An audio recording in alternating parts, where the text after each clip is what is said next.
நல்ல வேலைக்காக, மனமகிழ்ச்சியின் வேலைக்காக உமக்கு நாங்கள் நன்றி செலுத்துகிறோம், உம்மை ஸ்தோத்தரிக்கிறோம், உம்மை துதிக்கிறோம். இயேசு சுவாமி, நெடுநாளாய் காத்திருப்பது உடலை இழைக்க பண்ணும், வெறுமனது வரும்பொழுது ஜீவ விருட்சத்தை போல வரும் என்று வேதம் சொல்லியிருக்கிறது. இந்த ஜீவ விருட்சத்தின் நாட்களை எங்களுக்கு தந்தபடியினால் ஆண்டவரே உம்மை நன்றியோடு உம்மை ஸ்தோத்தரிக்கிறோம். ஐயா, அருமையான பிள்ளைகள் தகப்பனே, உம்மால் இணைக்கப்பட்டு நெடுநாட்கள் காத்திருந்து கற்பத்தின் கனிக்காக காத்திருந்த அன்பு பிள்ளைகளுடைய வாழ்க்கையிலே ஒரு நிறைவை நீர் கொடுத்திருக்கிறீர். கோடி ஸ்தோத்திரம் ஆண்டவரே. இந்த நாட்களிலும் உற்றார் உறவினராக, சபையாராக, ஊழியர்களாக கடந்து வந்து பிள்ளைகளை ஆசீர்வதிக்கும்படியாக கடந்து வந்திருக்கிறோம். யோபு 1:28 சொல்கிறது, கிருபை பெற்றவளே வாழ்க, கர்த்தர் உன்னோடே இருக்கிறார் என்று வேதம் சொல்லியிருக்கிறது.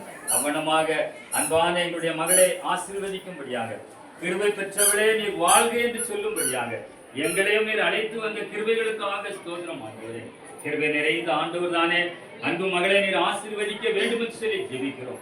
இந்த நாட்களும் தகப்பனே, இந்த கற்பத்தை பெற்றுக்கொள்ளும்படியாக தன்னுடைய தாயாருடைய இல்லத்தை நோக்கி கடந்து செல்லுகிற அன்பு மகளை கூட கர்த்தர் வழி நடத்த வேண்டும் என்று சொல்லி ஜெபிக்கிறேன்.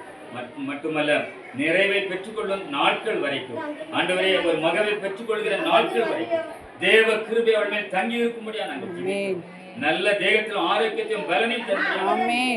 சோதனையில் இருந்து விலக்கி பாதுகாத்துக் கொள்ளும் ஏற்ற காலத்தில் தானே அறுவடை செய்து முடிக்க கர்த்தர் உதவி செய்யும்.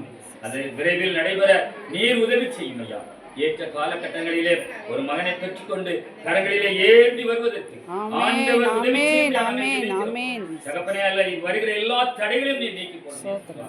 தேவைகள் அனைத்தும் சந்தித்ததும் அன்பான ராமச்சந்திரனுக்காக ஜெபிக்கிறோம். மன மகிழ்ச்சியை கொடுத்திருக்கிறேன், சமாதானத்தை கொடுத்து நன்றி செலுத்துகிறோம். இயேசு சுவாமி, மகனை இன்னும் அதிகமாக நீர் ஆசீர்வதிக்க வேண்டும் என்று சொல்லி ஜெபிக்கிறேன். இன்னும் நிறைவாக ஆசீர்வதிக்க வேண்டும் என்று சொல்லி ஜெபிக்கிறேன்.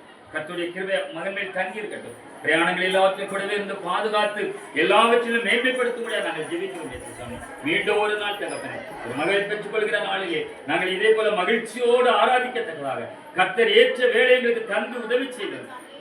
இந்த ஆராதனை பங்கு பெற்று பிள்ளைகளை வாழ்த்தும்படியாக வந்திருக்கிற ஒவ்வொரு பிள்ளைகளையும் தானே மனதார நாங்கள் ஆசீர்வதிக்கிறோம். அவர்கள் மேலும் இந்த ஆசீர்வாதம் தங்கி இருக்கட்டும், பாதுகாத்துக்கிறோம். இந்த ஆராதனையை கர்த்தர் நிறைவு செய்ய வரைக்கும் தேவனுடைய பிரசன்னங்களோடு தங்கி இருக்கட்டும். நிறைவு செய்து அது மட்டுமல்ல, பிள்ளைகள் கடந்து போகிற பாதைகளிலும் தேவனுடைய பிரச்சனை முன்பதாக செல்லும்படியாக உங்களுடைய கரத்திலே தாழ்த்தி அர்ப்பணிக்கிறோம். துதிகன மகிமை எல்லாமக்கே செலுத்தி இயேசு கிறிஸ்துவின் இனிய நாமத்தில் ஜெபிக்கிறோம்.